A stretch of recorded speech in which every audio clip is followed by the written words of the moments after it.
Shifting focus to the latest from Bolivia that is facing one of its most serious periods of unrest in recent years.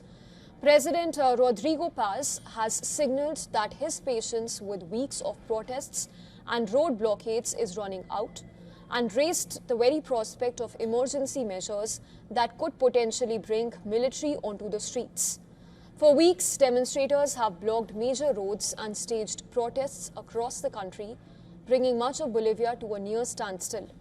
The disruption has driven up food and fuel prices, resulted in shortages of basic food amenities and intensified pressure on a government already grappling with a deep economic crisis.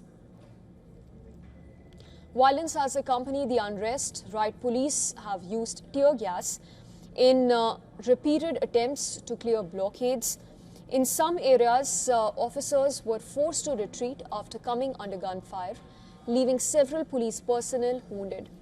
Protesters have also hurled stones and burnt tires during confrontations.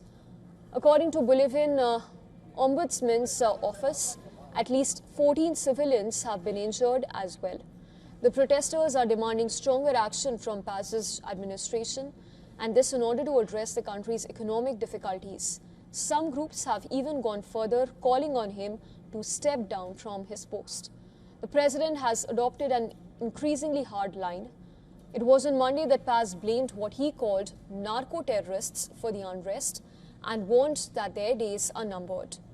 His comments came a day after Bolivia's legislature approved a new law, and this law could potentially pave the way for a state of emergency.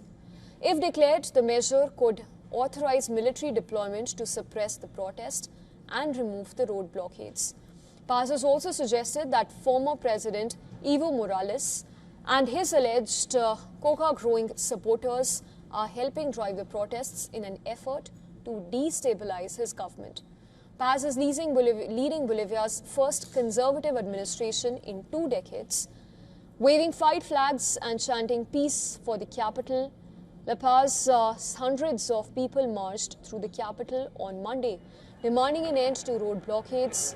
Prior to this, President Rodrigo Paz wrote on social media in which he acknowledged that La Paz and El Alto were still facing difficult conditions. However, he said that concrete progress was beginning to emerge, particularly in fuel distribution. The unrest also comes just months after the pro-business president took office in November. Thereby, he promised to resolve Bolivia's worst economic crisis in decades. However, unpopular economic reforms and what critics describe as failure to respond adequately to social demands have fueled growing public sentiment.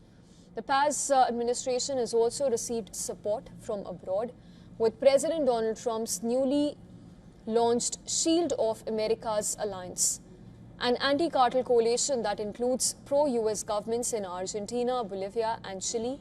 They have offered unequivocal backing to President Paz as his government confronts the ongoing crisis.